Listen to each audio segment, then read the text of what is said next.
so excited to be in your place whilst you are in the UK. So it's a matter of me wanting to have that experience. I heard you saying you had a lot of chickens, you had a lot of road runners, and this, whatever happened, the collapse. But I see revival, I see recovery. Tell me your story. I mentioned my story a few times. I tried this relocation program and tried to do the road runners. I raised up to about 1,300 road runners, but the project didn't go very well. But you know me, I don't give up, so I'm trying to recover and still continue my journey of returning back to Zimbabwe. Perfect. So what's new now? What's new now? What is it that you now know that you didn't know then? That you feel with that knowledge you can you can climb higher?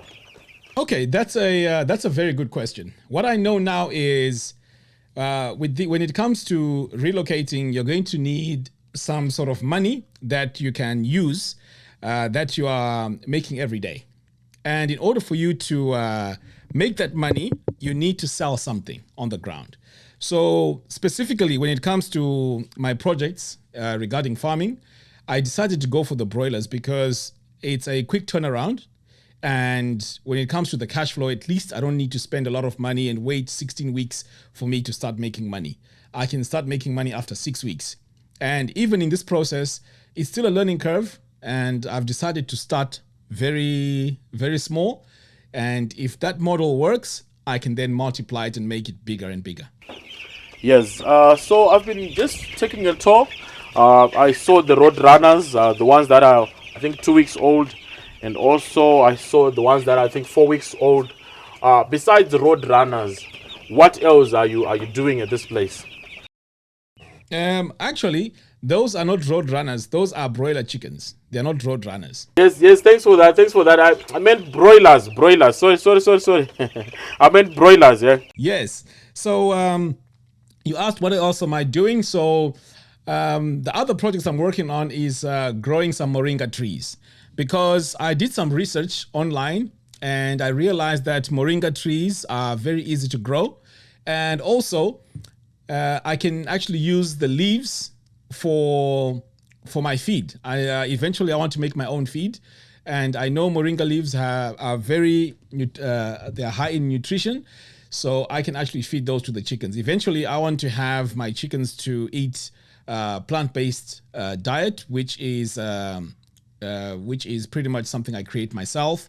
So that's one project. The second project is growing my own vegetables, which I'll be selling at the farm. So the idea is all the waste that comes from the chickens will go to all the vegetables. So at the moment, as we speak, we managed to prepare the land on almost 1.5 hectares on the land. I'm sure you can see around there that the tractor has done its job. So because we have a limited source of water, I only have 2 wells, I've decided to do covo on close to half a hectare of covo. So that's the plan that's going on right now, as well as continuing to grow my Moringa trees. So those are the sort of things that I'm doing as we speak. Perfect. Also, I understand you are in the UK. On the ground here, I've seen there's a team of guys working. Maybe your comment, your observation, what can you say about remote farming? Any challenges that you're facing or that you faced before, and how you managed to encounter to counter them? Yes. I think remote farming can be very, very tricky because you're not there on the ground. So the reason why I think I'm successful so far is because I have a very good team of guys who are working with me, and I trust them a lot, and we are working together as a team, and they understand my vision, and we try to communicate very well. Oftentimes we have meetings regularly through the cameras. So I would say so far what I've found very positive is if you get a good team of guys who you are working with, that's what will make your business successful. And so far, I can say I'm really blessed that I have people I can trust there on the ground who we have a very good understanding, They understand that we have a great vision going forward. And that, I would say, is what is making me really invest more in the farm right now. You mentioned the word the relocating in this conversation. You're in your mind, are you moving to Zimbabwe? If not now, but is it something that you're thinking or considering to do in the near future? And if you're not moving now, probably I would ask, what's the reason? What's holding you back? Yes, that is a very good question. And a lot of people actually ask me that question. So the decision to relocate, that decision was made a long time ago. When I first came back to Zimbabwe, I came back as a returning resident. That decision was made and I'm not turning back on it. So the reason why I decided to come back to the UK was mainly because I'd gone through so much stress and so much pain. I lost a lot of money. So I thought, you know what, let me just step away from all of this and regroup. And also it turned out that my son was graduating as well. So I had to wait until he finished graduating. So to answer your question briefly, the decision to relocate was made a long time ago. And I am coming back to Zimbabwe probably in December, because I have to be on the ground. But in the meantime, I am putting quite a lot of investment into the farm. Like, for example, you can see there's cameras there. My next project now is having a go again at drilling a borehole. And you know, these things are very expensive. So I want to do them while I'm not distracted. Because I know when I'm there on the ground in Zimbabwe, I'm always distracted. There's always something happening. There's relatives everywhere.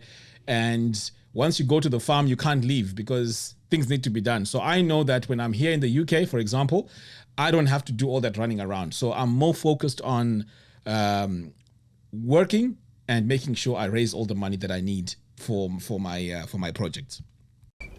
Yeah, I'll ask you this question, and I would need a very honest answer. Brutal, it might be. You're younger you, someone who's 10 years younger than you, someone who's younger than you, who's wishing that he comes there to the UK and is looking for 5,000, 6,000, 7,000 to make sure the papers are in order so that he can go to the UK. What advice would you give to that person right now? He has 10,000 US dollars in his hands. If it was you, what would you do with that? Or what advice can you actually give to that person with 10,000 and who is wishing he can be in the UK with you there? That's a very good question, because a lot of people used to ask me while I was there in Zimbabwe before I came here. So what I would say to someone who has 10,000 or even 5,000 is, don't come to the UK. Don't come to the UK. Right now, as we speak, I have 3 very close friends. We grew up together, and they came to the UK, and they've only been here about 2 years. And already they're struggling here in the UK, because the cost of living here in the UK, the salary may be great. You may be taking home maybe 1,500 or even 2,000. But the cost of living now cancels everything out. So in the end, you'll find that maybe you're saving 200, per month. Now that money is not enough to even, do any project back home. So that's for someone who is, probably single, right? Who wants to now live in the UK. Now, there's also another argument that, okay, what if it's a couple and they are both working double shifts and all of that? Is it a good idea? To a degree, yes, it may be a good idea, because it's 2 people working. One salary can sustain the UK, and the other salary can do some projects back home on the ground. But individually, if I were to decide, my younger me, 10 years ago, would I come to the UK? If I had 10,000, I wouldn't come to the UK. Definitely not. Because I know now that you can do a lot with 10,000 in Zimbabwe. The only problem is, what really makes us want to, I'll just go and find out what happens in the UK, is because we tend to see people that have accumulated assets over 20 years in the UK. And the next person will be thinking, well, this person managed to buy a house, he managed to buy a car, blah, blah, blah. So I want to go to the UK and do the same.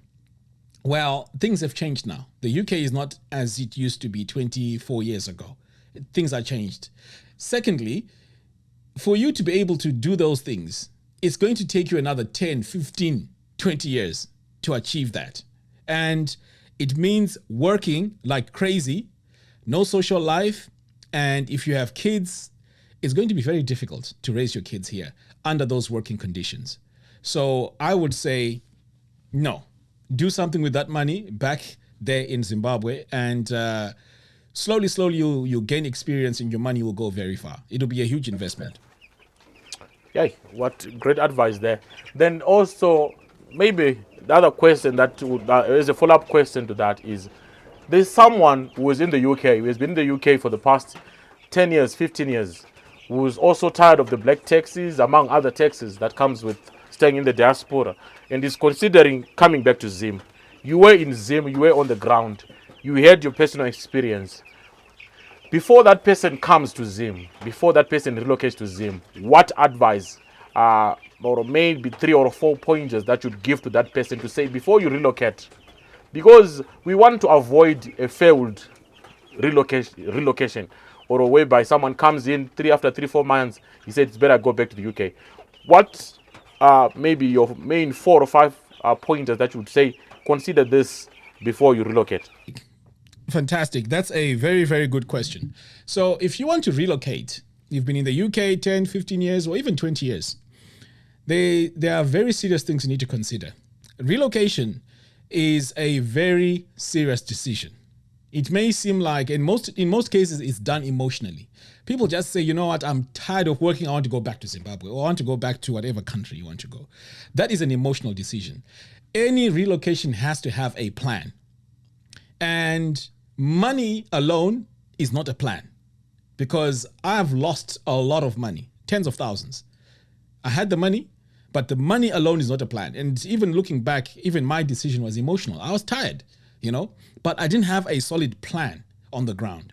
So that's number one. You need to have a plan. And this plan needs to be a plan that is going to generate you money while you're there in Zimbabwe during your move back. Now, why I'm saying this is because a lot of people think if you relocate because you have a house in Zimbabwe, now you want to relocate. My question is, how are you going to earn money for putting fuel in your car? An emergency happens, you need to go to the hospital. How are you going to generate money every day that's going to keep your life going? That's key. And this is why you find we are doing these projects. I'm trying to do chickens here. I'm trying to sell vegetables here, because that's what I've seen is something that has a demand. I mean, everyone wants to eat. That's why we talk about farming, because that's how we're going to generate money while you're in retirement. So you need a plan to generate money when you have relocated. Number 3, when you relocate, you have to do this while you're on the ground, with people on the ground, and do it yourself. Because if you put money forward and say, people, do this for me, do that for me, do this for me, even family members can really mess you up big time. So this needs to be your project. It needs to be your idea, and it needs to be done on your terms.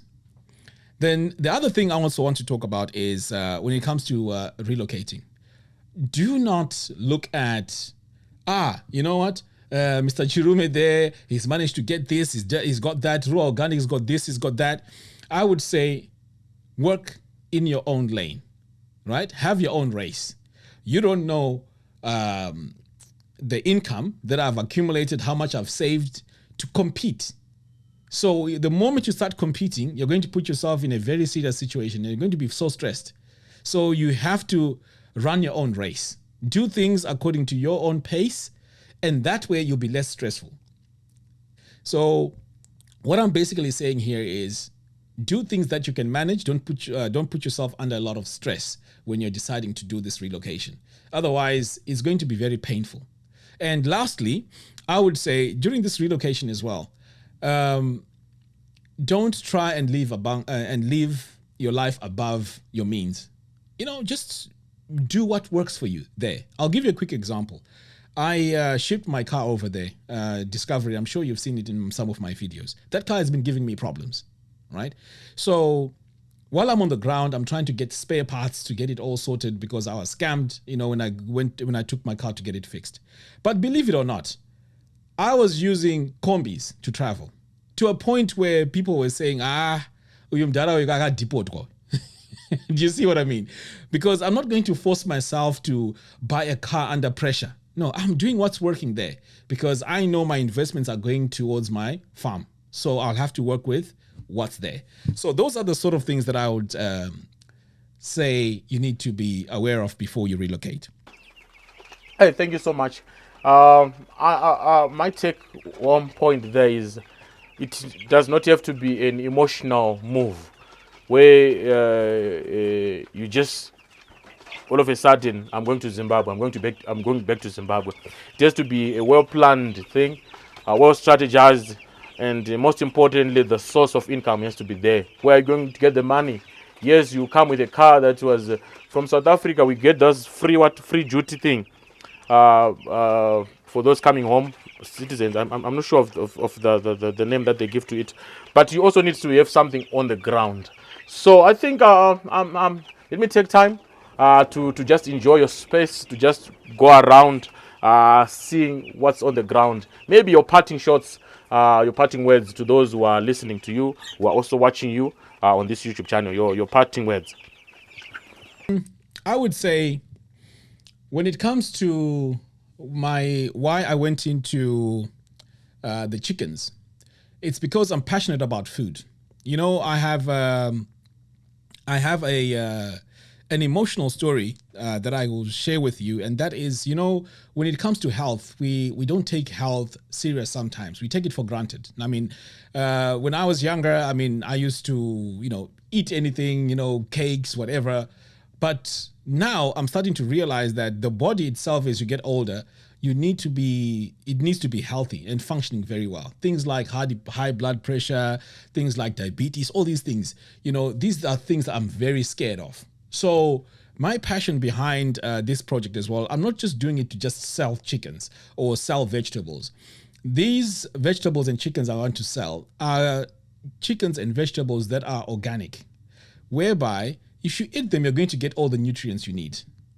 So that is my sort of like focus and passion behind this project. So I'm not doing this for crazy profits and doing 10,000 birds and all of that, because I know I can't accommodate that. And it's not even a realistic thing for me.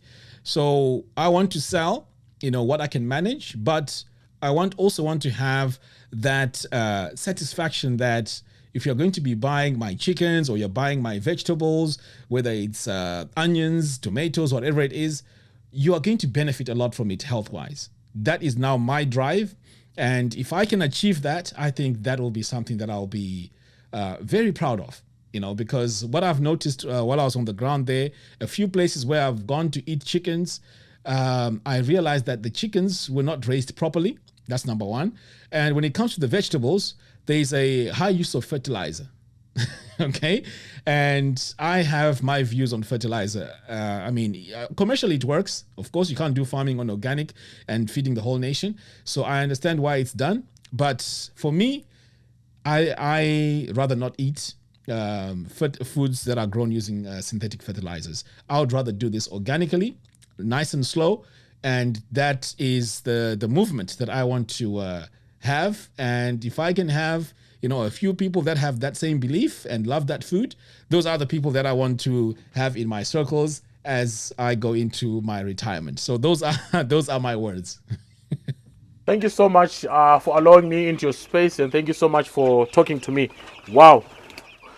What a well of information. Thank you so much. What a well of knowledge. I'll leave you to enjoy the rest of your day. And as for me, I'm going to be going around just taking a look at the place and also praying that since WodeMaya was here, I'll also be like him as a YouTuber one day. And also me being in your place. Oh, I think also before I go, one more thing. You talked about selling. You talked about the market.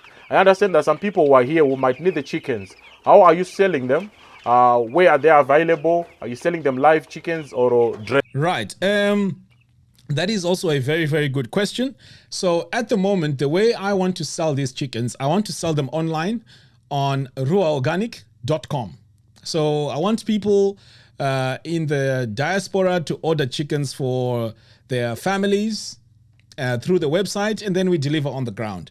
I think this is the model that's going to work for me when I have these small numbers, because I'm starting very small, 200 chickens here, 300 here, batches of 300 and so on, slowly. So I'll be selling them through the website. But as time goes on, if the numbers grow and the demand is high, or perhaps maybe I can work with some investors in this whole project, I could start also selling them on the ground there in Zimbabwe.